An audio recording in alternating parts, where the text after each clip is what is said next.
Hello folks, today we're going to talk about the chord changes to Yardbird Suite, which is a tune by Charlie Parker. A few days ago, I released a melody video on this on my YouTube channel. So if you haven't already, check that out. It's at Fretprints.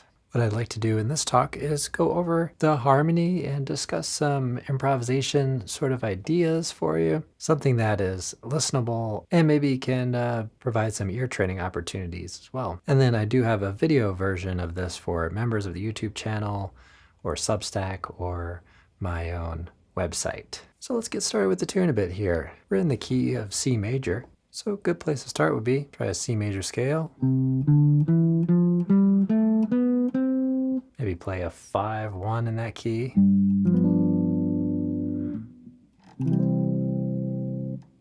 Keep it super simple.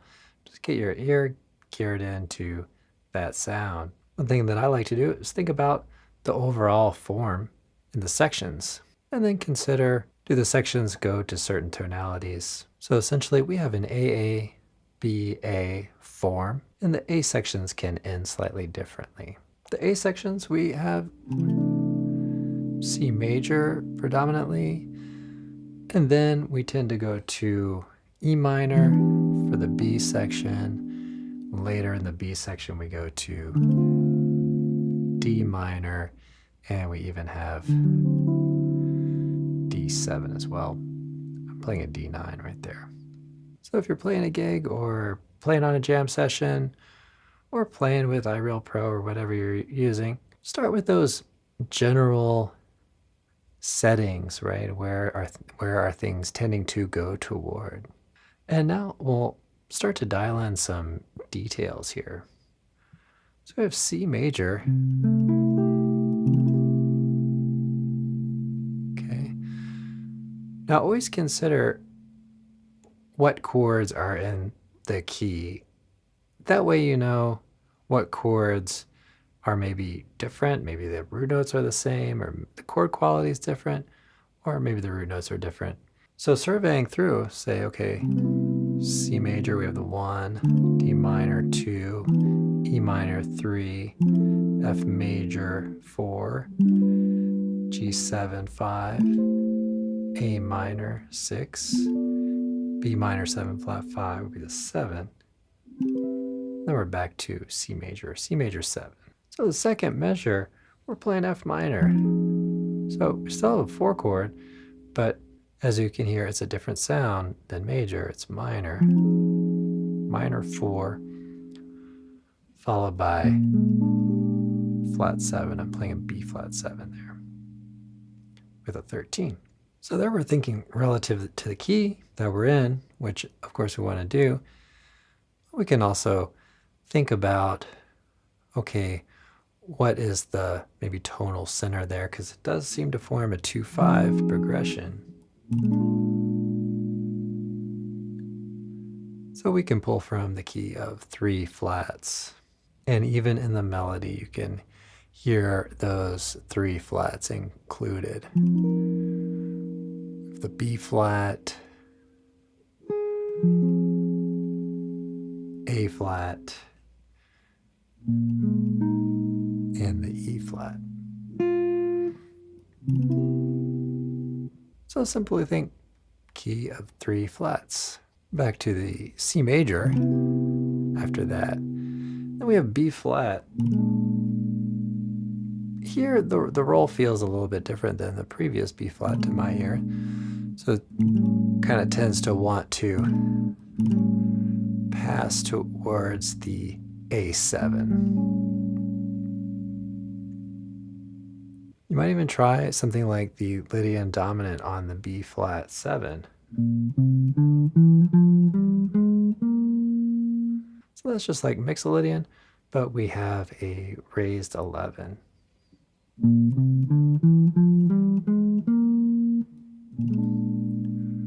All right, then we're landing on the A7. And here we're getting into this kind of cascading fifths going around the circle of fifths. 5 of the 2 chord, so A7 could be a 5 of the 2. The to D7. It could be its own 5 of 5.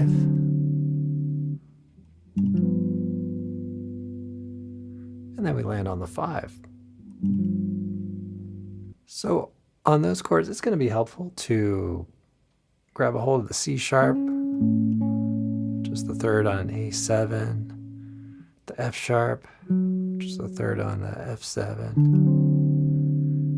and then the B for the G7.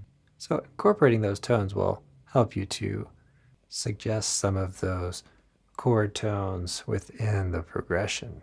All right, rather than going to C, this gives us a little momentum. We have the 3 chord, so a 3, 6, 2, 5.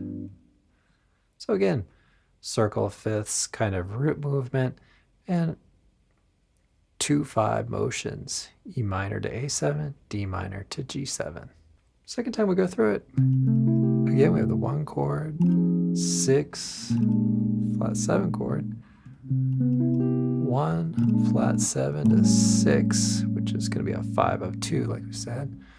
The 2 chord, which is going to be a 5 of the 5, and then the 5 chord. And here we do end up going to the 1 chord, which makes it feel a bit final. So it will take that ending on the second time through the A section and then the last time through the A section. Then we're going to have a 2-5 in the key of the 3. Okay, so F sharp minor 7 flat 5, B7, maybe include a flat 9 on that. And then we're into E minor 7. So this is a closely related key. Check out the circle of fifths. Wikipedia has a really great image on that. So this is a neighboring key. It's the relative minor in the key of 1 sharp. The only thing that may be a little bit challenging is that we are in the relative minor, so oftentimes we adapt the scale in order to incorporate the 5 chord because there's no leading tone in minor. So be sure that you're aware of harmonic minor at a minimum, and then apply that when you're using the 5 chord or even the 2 chord work as well.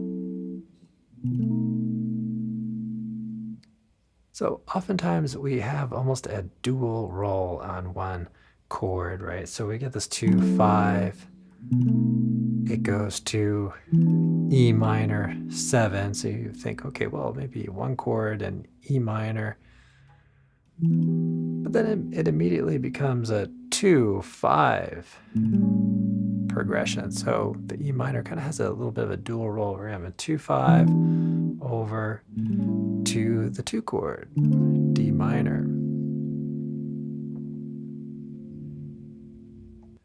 You can incorporate another closely related key neighboring the key of no sharps, no flats, C major, key of 1 flat. So we have D minor,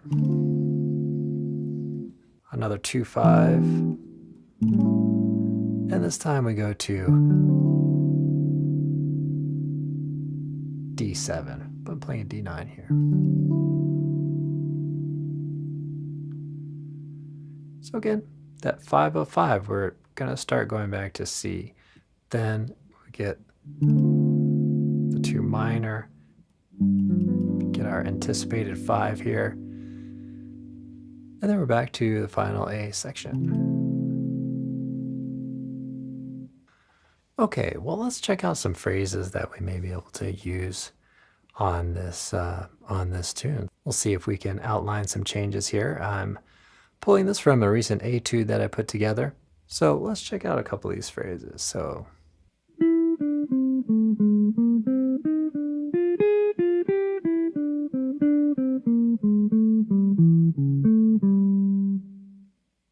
okay, so that fits roughly the first 4 measures there, and we're just simply kind of outlining the changes. We can hear that by playing with some of the scales that we suggested earlier, we end up with some techniques you'll commonly hear about, like encircling. So let's say B flat 7, where we have this half step above and below a target note here. So B flat 7, A7. Let's go a little further here.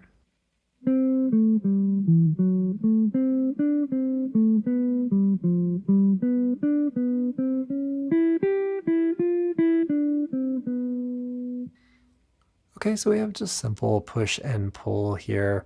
We have a little bit of a chromatic approach here. B, C to C sharp.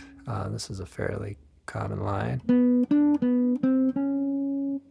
Let's carry on to the second A section.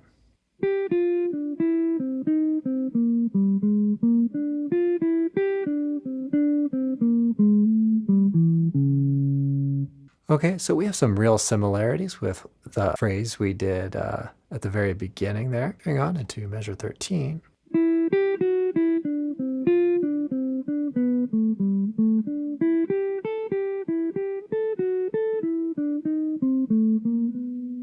Okay, so here I'm embedding a couple 2/5 type motions into the progression, and then we can hear that we have movement over into the E minor like we talked about earlier. And again, we have another one of those chromatic approach notes. We have encircling going on. Right?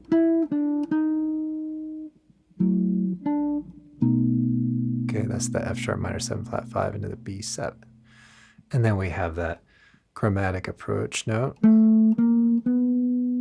between the flat 7 and the root of the B flat 7. You might also think about that in terms of bebop type scales. And that targets the 5th of the E minor 7.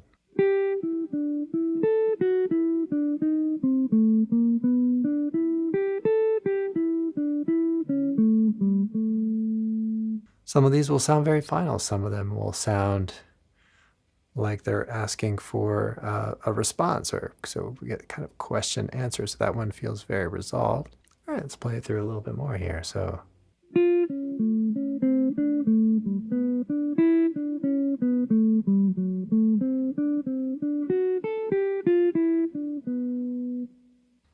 This one also feels very resolved. We have a little bit of a 5/1 motion on that D minor 7, so that has a little tension. And that's an augmented triad.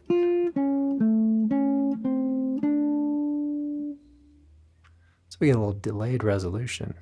Measure 25.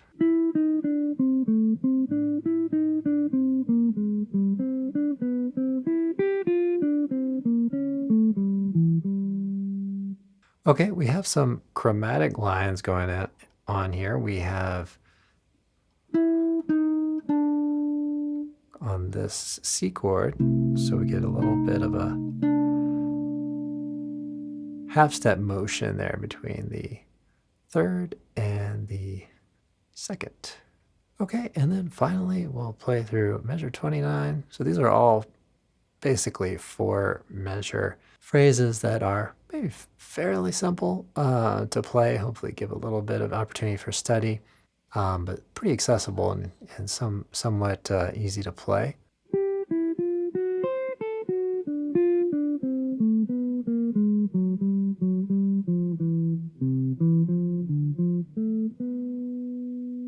Okay, so hopefully you can hear the changes in those lines. Could certainly work at playing these by ear, following me on what I'm doing, or simply listening while you're out and about and try to imagine those changes of the progression itself. Thanks for listening. If you haven't already received your free copy of this etude, click the link down below and it'll be automatically sent to your inbox once you join the newsletter. And then you'll receive free lessons pretty much on a weekly basis to your inbox. If you'd like to dig deeper into this tune and others, check out the member area on fretprints.com. There I have a sound slice that you can practice this etude with, and we have a live stream replay where I go over in detail everything on this etude. All right, everybody, well, enjoy your practice session. Let me know how you're doing on this, and I'll talk to you all on the next one.